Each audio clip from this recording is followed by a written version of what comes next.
you ever had an argument with someone? Has anyone ever disagreed with you? It's just a difference of opinion. This is also known as a dissenting opinion. We're human, so it happens to all of us. And it doesn't matter which side of the opinion you're on. I would suggest that it is equally uncomfortable no matter which side you're on, whether you're the one issuing the dissenting opinion or you're receiving the dissenting opinion. It's much easier for us to not say anything when we disagree with someone than it is for us to offer that dissenting opinion. A dissenting opinion is conflict. Personally, I would rather not engage in conflict. So if there's something that I'm not passionate about, if it's something that I don't care about, if my opinion is not in agreement with the presenter's opinion, it's much easier for me to not say anything. So let's look at some of the reasons for dissenting opinions. First, there's an unwillingness to change. No matter what, the person is unwilling to change their position or their opinion. Second, there's a lack of understanding. I may be willing to change, but I don't understand why you want the change or why we should change or what the benefits are of the change. So let's say I'm willing to change and I understand there's a need for a change, but I also would like for you to prove to me or to provide evidence that this change will allow us to achieve our desired results. So show me some proof that if we make this change, we're going to get this results. Provide some evidence of this change giving us the results that we desire. So there is also perhaps there is a better solution. So let's say I'm willing to change. I understand the need for the change. You have provided proof that if we make the change that you are suggesting, that we'll achieve a desired result. However, there's a better solution. That solution may be faster, or it may be better, or it may be cheaper. Faster, better, cheaper. Pick any two of those. Okay. So let's say that I'm willing to change, understand the need for the change. You've provided some data to show that if we make the change that you're suggesting, that we'll achieve the results. There is no better alternative that we can think of. However, the last one that I can think of is what I call emotional disconnect. Yes, I've checked all of those previous boxes. However, it just doesn't feel good, doesn't taste good. I don't like the way that it looks. Okay, so let me give you a very simple example of how this works. Let's say that I say to my spouse, honey, let's move to Louisiana. She says no. Okay? That's an unwillingness to change. Instead of saying no, let's assume she says, why do we need to make this move? Why would you like to move? Why would you like to make this change? So then she's trying to understand. Say to her, I want to move to Louisiana to be closer to my parents. She says to me, okay, I'm willing to change. I understand why you want to make the change. The next question that she has is, well, what's in it for me? Or how is this going to benefit us? So I provide data. I said, hey, I already have a job offer, and the job offer is going to, I'll be making more money than I'm making now. And by the way, I only have to work part-time so that we can spend more time together, which she may or may not like, but it's an option. So we can spend more time together. Oh, and by the way, you don't have to work anymore. You can retire and do volunteer work or whatever you'd like to do with your time. Our standard of living doesn't decrease. As a matter of fact, it may even get better depending on what you want to do. So now I've provided evidence. Hey, I have a job. We can move. We can move relatively quickly. So now I've provided the data. Is there a better solution? Well, for her, the better solution might be, okay, well, we can move and I don't have to work. That's a better solution that works for me. Okay. But lastly, she says to me, you know what? I'm willing to move. I understand why you want to move. You've provided evidence that the move would be good for us. I can't think of a better solution. However, whenever we visit Louisiana, I have terrible allergies and I don't want to go there and be miserable. So I would rather not move. Perfectly reasonable, right? I can then say to her, well, maybe it's not the environment that is causing your allergies to act up. Perhaps it's the food that you're eating. Louisiana has very spicy food. Maybe you're allergic to one of the spices, so that perhaps if you stop eating this particular spice, you won't have allergy issues. We have been engaging in a conversation about her dissenting opinion and how I would address her dissenting opinion. That has the opportunity to move the ball forward. That has the opportunity to achieve a desired result. So let's look at some ways that we typically respond, or at least some of my observations about how we respond to dissenting opinions. When I said, "Hey, let's move to Louisiana," and she said no, I could have just said, "Okay, end of discussion," because I don't want to engage in any further conflict. So I can say, end of this. You said no, end of discussion. I still want to move, but rather than engage you in conversation about why you're saying no, I decide to run away and just not address it any further. That's one way. Another way is to dig my heels in and say, we're going to Louisiana. Needless to say, that probably will not end well for me in particular. But it is going to just antagonize the situation, cause us to argue about something that we may not need to argue about. Okay, so that's another way, dig in your heels. Another way that I have found that people respond is to the kill them with kindness approach. Okay, so you're saying no, so I'm just going to talk really nice, and I'm going to say, hey, let's talk about this. I'm really not concerned about why you don't want to go to Louisiana. I'm really concerned about, hey, what can I do to get you to Louisiana? But I'm not concerned about why you're saying no.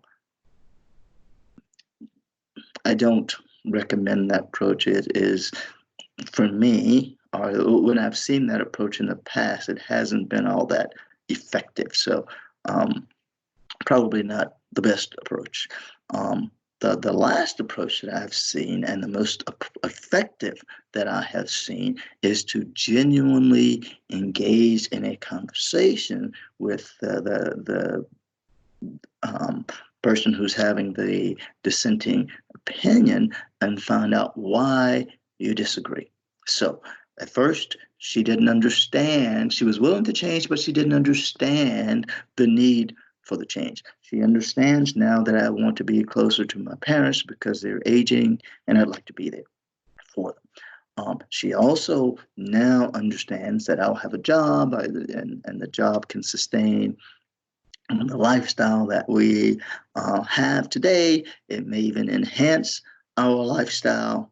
So that's good.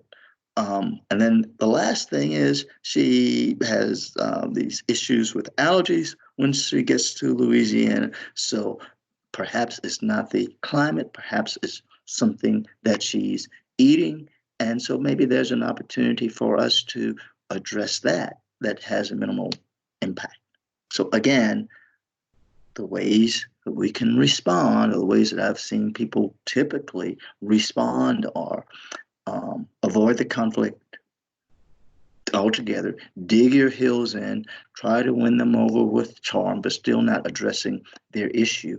And then the last one is addressing their issue and trying to find some common ground that works for both of you. So those are some ways that I have seen people respond to conflict. So what are some of the benefits of dissenting opinions? One of them is, at least from my perspective, is they're always entertaining.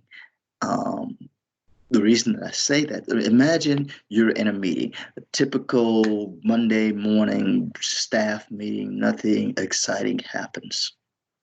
All of a sudden, one of the employees disagrees with the boss. I guarantee you, you will wake up. I guarantee you that will get your attention. Since we've been children, we are attracted to conflict. Not that it's good or bad, but we are attracted to conflict. Think about it. Your teacher is arguing with a student, or the student says something that's in conflict with what the teacher is asking us to do. It gets your attention. Two students on the playground are arguing. It gets your attention. Your boss yells at you. It gets your attention. Someone says that they disagree with your boss. It gets your attention. So they are never boring. The other thing, and the most important thing, is it provides an opportunity for learning. It provides an opportunity for us to learn something that we perhaps had not even thought of before. I will say that the way you respond to conflict or to a dissenting opinion says a lot about you, especially as a leader. And keep in mind, we are all leaders. We lead ourselves, we lead our families, we lead our peers, we lead our employees, we can even lead our leaders. So how we respond to conflict says a lot about you as a leader. The good leaders, again, my own perspective, the good leaders will seek out those who will challenge their thinking and challenge their thought processes, because they want to know, is there a better way? Is there something that I can learn here? That's just what they do. They welcome a challenge because it provides an opportunity to learn something for them. Okay, so I've talked about what a dissenting opinion is. I've talked about some of the causes of dissenting opinions. I've talked about how we typically respond to dissenting opinions. I've talked about the benefits of dissenting opinions. So let me give you some suggestions for how to deal with dissenting opinions. And the reason that I chose this topic is because recently a recent college graduate asked the question, how do you deal with dissenting opinions, which was a fascinating question for me coming from a recent college graduate. What do they know about dissenting opinions? So here are my suggestions. First, assume that they are going to come. Assume that you're going to get a dissenting opinion. Hoping that you don't get a dissenting opinion is not a good strategy. Hope is never a good strategy. Number two is to assume good intent. Always assume good intent. Always or never assume that the dissenting opinion is coming from a place of malice or someone is just out to get you or make you look bad. Remember, most people would rather not offer a dissenting opinion because it's conflict. So always assume good intent. The third thing is prepare, prepare, prepare. Be honest with yourself. Dot every I, cross every T, turn over every rock. Make sure that you are prepared for the dissenting opinion. Prepare for the worst case. Number four, engage your team members. Get their thoughts and opinions. Value their thoughts and opinions. Get them to help you to dot the I's, cross over the T's, and to turn over all of the rocks. Number five is to make sure that you consider all of the risk and prepare strategies to address those risks. So let me just summarize. I'm not finished, but let me just summarize. Assume the dissenting opinion is going to come. Assume good intent. Prepare. Engage your team members. Address the risk and develop strategies for mitigating those risks. Number six, and one of the most important things that you can do is what I'll call, or what has been called, grease the skids. Grease, grease the skids. Now, early in my career, I had a boss, and it's probably one of the worst bosses I've ever had. But this is the one thing that I learned from that person. Before you make a presentation, before you present your ideas, make sure that you check with all of the stakeholders to get their concerns, to figure out what their hot buttons are so that you can address them before you make your presentation. So if you're making a presentation to your boss or to a group of people or to your spouse, make sure that you check with all of the stakeholders so that you can address their concerns. This will save you a lot of headache before you get to the big show, before you make your big presentation.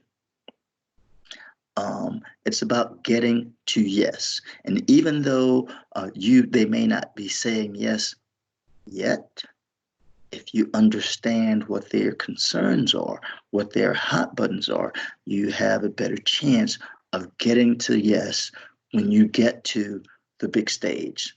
So make sure that you engage all of your stakeholders before you get to the big stage.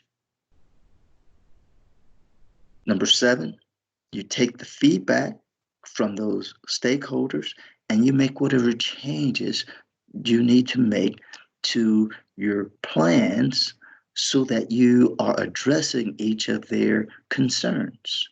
The other thing that you need to do is you may get concerns from one stakeholder that are in conflict with another stakeholder. So you need to make sure that